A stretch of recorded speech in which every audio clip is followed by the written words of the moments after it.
வணக்கம் நண்பர்களே. சமீப காலமா கட் ஹெல்த், குடல் ஆரோக்கியத்தை பத்தி நிறைய வீடியோக்கள் வருது, நிறைய பேர் பேசுறாங்க, நிறைய தகவல்கள் பரிமாறப்படுகிறது. இந்த கட் ஹெல்த் கெடுறதுக்கு பல காரணங்கள் சொல்லப்பட்டாலும் மிக முக்கியமான ஒரு காரணம் இருக்கு. இது சமீப காலமா அதிகமா இருக்கிற காரணம். அதாவது தவறான மூலிகைகளை அல்லது தனக்கு ஒத்து வராத மூலிகைகளை பயன்படுத்துவது. இந்த தவறான மூலிகைகளை பயன்படுத்துவதுன்றது சும்மா ஏதோ மருத்துவத்துக்காக பயன்படுத்தக்கூடிய மூலிகைகளை தப்பா சாப்பிட்டுட்டோம் அப்படின்னு இல்லாம ஒரு மிகப்பெரிய பின்னணியை கொண்டது. உண்மையா சொல்ல போனா இந்த தவறான மூலிகைகளை அல்லது விஷத்தன்மை வாய்ந்த மூலிகைகளை பயன்படுத்தி சில வித்தைகளை செய்யறது தான் ஜோதிடத்திலையும் சரி, ஆன்மீகத்திலையும் சரி, இந்த செய்வினை, வசியம், மருந்து வைக்கிறது, இடுமருந்து, கைவிஷம் இப்படி நல்லா சொல்லிட்டு இருக்கிறாங்க.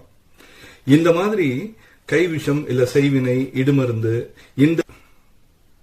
இந்த பெயர்ல கொடுக்கப்படுகிற அத்தனை மருந்துகளும் விஷத்தன்மை வாய்ந்த மூலிகைகளை வச்சு செய்யக்கூடிய மருந்துகள் தான். இந்த கட் ஹெல்த்துக்கும் இதுக்கும் என்ன சம்பந்தம்? அதாவது குடல் ஆரோக்கியத்திற்கும் ஜீரண உறுப்புகளுக்கும் இதுக்கும் என்ன சம்பந்தம் கேட்டா, சமீப காலமா பாத்தீங்கன்னா நிறைய பேரு குறி சொல்றவங்க, சாமி ஆடுறவங்க, இவங்க கிட்ட எல்லாம் போய் மருந்தை வாங்கி சாப்பிடுறது வழக்கமா வச்சிருக்காங்க. ஏதாவது ஒரு மூலிகை மருந்துன்னு சொல்லிட்டு பல காரணங்களுக்காக கொடுக்கறாங்க. கல்யாணம் ஆகி குழந்தை இல்லைனாலோ, அல்லது திருமணம் ஆகவில்லை என்றாலோ, அல்லது பையனோ பெண்ணோ மருமகனோ மருமகளோ தன்னுடைய பேச்சை கேட்கணுன்றதுக்காகவோ, அல்லது வேலை செய்யற இடத்துல மேலதிகாரிகளை தன்வசப்படுத்தணுன்றதுக்காகவோ, அல்லது மேலதிகாரிகள் தனக்கு கீழே வேலை செய்யறவங்க தாம் பேச்சை கேட்கணுன்றதுக்காகவோ நிறைய இடங்கள்ல இந்த குறி சொல்றவங்க, மாந்திரீகம் பண்றவங்க, சாமி ஆடுறவங்க, இவங்க கிட்ட எல்லாம் போய் சில மருந்துகளை வாங்கி சாப்பிடுறாங்க. இந்த மருந்துகள்ல பெரும்பாலும் விஷத்தன்மை வாய்ந்த மூலிகைகள் கலக்கப்படுகிறது. அவங்களுக்கே தெரியாம, உண்மையில அந்த மூலிகைகளுடைய தன்மையை முழுமையா தெரிஞ்சுக்காததுனால அவங்க இந்த மூலிகையில இருந்த தயாரிக்கப்படுற மருந்துகளை கொடுத்து நீங்க இதை சாப்பிடுங்க சரியாயிரும் சொல்லி அனுப்புறாங்க. இதனால மிகப்பெரிய விளைவுகள் ஏற்படுகிறது. இயற்கை தாவரங்கள்ல மருத்துவ குணம் வாய்ந்த மூலிகைகள் இருக்கிறதை போலவே விஷத்தன்மை வாய்ந்த மூலிகைகள் நிறைய இருக்குது. உதாரணத்துக்கு கஞ்சா, அரளி இதெல்லாம் சொல்லலாம். இந்த அரளி விதையை அரைச்சி சாப்பிட்டாக்கா இறந்து போயிடுவாங்கன்றது கிராமங்கள்ல எல்லாருக்குமே தெரியும். அதே மாதிரி ஏராளமான மூலிகைகள் இருக்குது. இந்த மாதிரி விஷத்தன்மை வாய்ந்த மூலிகைகள்ல ஆராய்ச்சி பண்ணவங்க, அதுல டாக்டரேட் வாங்கினவங்க, PhD பண்ணவங்க நிறைய இருக்கிறாங்க. இந்தியாவில் இருக்கக்கூடிய விஷத்தன்மை வாய்ந்த மூலிகைகளை பற்றி நிறைய புத்தகங்களும் வெளியில வந்திருக்கு. பல இடங்கள்ல நிறைய பேர் தங்களுக்கு மருந்து வச்சிட்டதா சொல்லுவாங்க. அந்த மருந்து வச்சிருக்கிறதுன்றது என்னன்னா, இந்த மாதிரி விஷத்தன்மை வாய்ந்த மூலிகைகளை அரைச்சு பவுடர் ஆக்கி அல்லட்டி மையாக்கி களிம்பாக்கி பல வகையில சாப்பிடறதுக்கு கொடுப்பாங்க.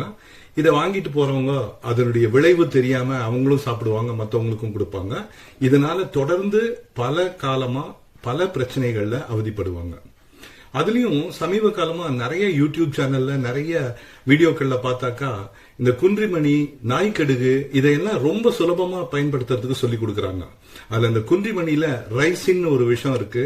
அந்த ரைசின்ற விஷம் உள்ள போச்சுன்னா கொஞ்சம் கொஞ்சமா குடல்ல அரிப்பை ஏற்படுத்தும், குடல்ல வெடிப்பை ஏற்படுத்தும். அந்த வெடிப்பு அவ்வளவு சீக்கிரமா ஆறாது. அதனால எப்பவுமே அவங்க அல்சர்ன்ற பிரச்சனையில அவதிப்படுவாங்க. டாக்டர் கிட்ட போகும்போது அவங்க அல்சர் இருக்குன்னு தான் சொல்லுவாங்களே தவிர அந்த அல்சர் எதனால வந்ததுன்னு அவங்களால சரியா சொல்ல முடியாது. இன்னும் சொல்ல போனா பல இடங்கள்ல அல்சர் வந்துடுச்சுனாக்கா அதுக்கு காரணமா காரம் சாப்பிடுறது, நான்வெஜிடேரியன் அதிகமா சாப்பிடுறது, மசாலா பொருட்கள் அதிகமா சாப்பிடுறது இப்படின்னு சொல்லுவாங்க. ஆனா இதெல்லாம் சாப்பிடாதவங்களுக்கு கூட இந்த பிரச்சனை ரொம்ப காலமா இருக்குது. அதுக்கு காரணம் அவங்க ஏதாவது ஒரு கோயிலுக்கு, ஏதாவது ஒரு சாமியார்கிட்ட அல்லது ஏதாவது ஒரு குறி சொல்றவங்க கிட்ட போய் எதையாவது வாங்கி சாப்பிட்டிருப்பாங்க, அல்லது அவங்களுக்கு தெரியாமையே யாராவதால கொடுக்கப்பட்டிருக்கும். அந்த ரைசின்ன்றது எப்படி குடல்ல இருக்கக்கூடிய அந்த குடலினுடைய தசைகள்ல வெடிப்புகளை ஏற்படுத்துமோ, அதே போல காட்டு மாங்காய்னு ஒண்ணு இருக்கு. அது பேரு கேரளால உதலங்காய்னு சொல்லுவாங்க. அதனுடைய பழத்தை கேரளால அதிகமா சாப்பிட்டு தற்கொலை செஞ்சுக்கிட்டவங்க இருக்கிறாங்க. இதுல பாத்தீங்கன்னா செர்பைரின் ஒரு மிக கொடுமையான நச்சுத்தன்மை இருக்குது. அந்த நச்சுத்தன்மை குடல்ல இருக்கக்கூடிய ஈரத்தன்மத்தை முழுசா ட்ரை ஆக்கிரும். குடல் முழுமையாக வறண்டு போயிடும். கொஞ்சமா சாப்பிட்டாலும் வயிறு வலி அதிகமா இருக்கும். என்ன சாப்பிட்டாலும் ஜீரணம் ஆகாது. கொஞ்சமா சாப்பிட்டாலும் முழுசா சாப்பிட்ட மாதிரி வயிறு நிறைஞ்ச மாதிரி ஒரு ஃபீலிங் இருந்துகிட்டே இருக்கும்.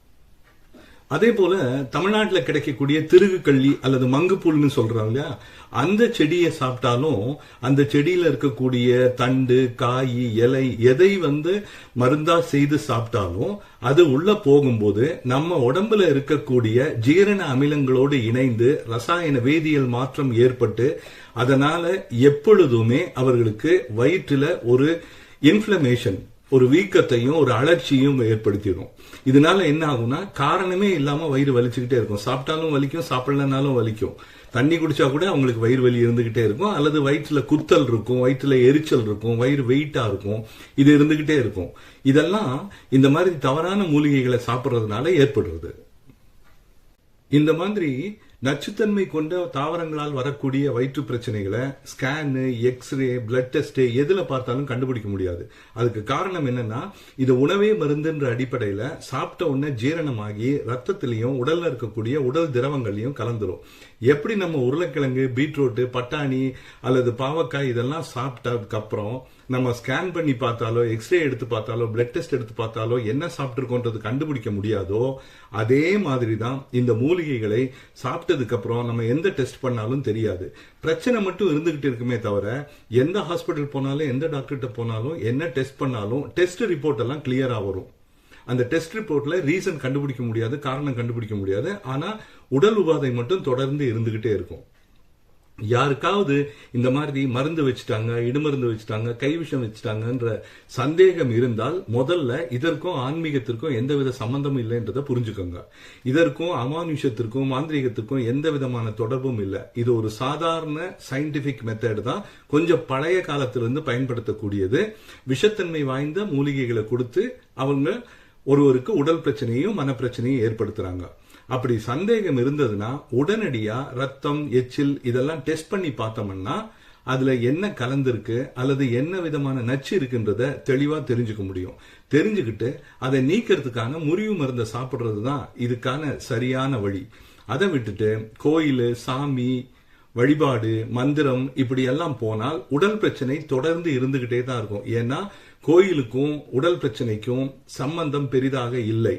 உங்களுக்கு இதை தெளிவுபடுத்தணும்னா, நம்மளுடைய சித்தர்கள் எல்லாருமே வழிபாட்டை பற்றி மிகச் சிறப்பாக சொல்லி இருக்கிறாங்க. ஆனா அதே சித்தர்கள் தான் வைத்தியத்தையும் சொல்லி கொடுத்திருக்காங்க. வழிபாடு செஞ்சா நோய் பிரச்சனைகள் எல்லாம் தீரும்ன்றது தெரிஞ்சிருந்தா அந்த சித்தர்கள் நமக்கு வைத்தியத்தை சொல்லி கொடுத்திருக்க மாட்டாங்க. அதே போல வைத்தியம் தான் எல்லாத்திற்கும் சரியான வழின்னு சொன்னா வழிபாட்டு முறையை சொல்லி கொடுத்திருக்க மாட்டாங்க. அது வேறு, இது வேறு. குடல் ஆரோக்கியத்தையும் ஜீரண மண்டலத்தையும் பாதிக்கக்கூடிய நிறைய மூலிகைகள் வழக்கத்துல இருக்கு. நம்ம இந்தியாவில் இருக்கக்கூடிய டாக்ஸிக் பிளான்ட்ஸ்ல நிறைய பிளான்ட்ஸ் அந்த மாதிரி குடல் ஆரோக்கியத்தை, ஜீரண மண்டலத்தை, ஜீரண திரவங்களை பாதிக்கக்கூடியதா இருக்குது.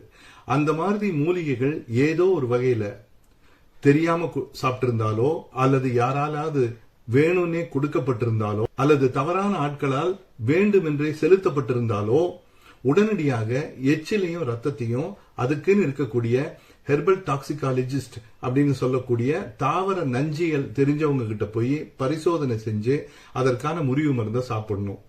ஒருவேளை மருந்து சாப்பிட்டு வாந்தி எடுக்கிறது, தொக்கம் எடுக்கிறது, இதுக்காக கோயில்கள்ல போய் பூஜை பண்றது, வழிபாடு பண்றது, இதெல்லாம் நிச்சயமாக எந்த விதமான பயனையும் தராது. இந்த மருந்து வைக்கிறது அல்லது செய்வினை வைக்கிறது, வசியம் வைக்கிறது, இதெல்லாம் முழுக்க முழுக்க விஷ மூலிகைகளால் செய்யக்கூடிய ஒரு வித்தைன்னு தெரிஞ்சுக்கிட்டு இது மந்திரம் அல்ல, மருத்துவம் தான், இது ஆன்மீகம் அல்ல, அறிவியல் தான் என்பதை புரிந்து கொண்டாலே சரியான வழிமுறையை தேடி முறிவு மருந்தை சாப்பிட்டு சரிப்படுத்திக்க முடியும்.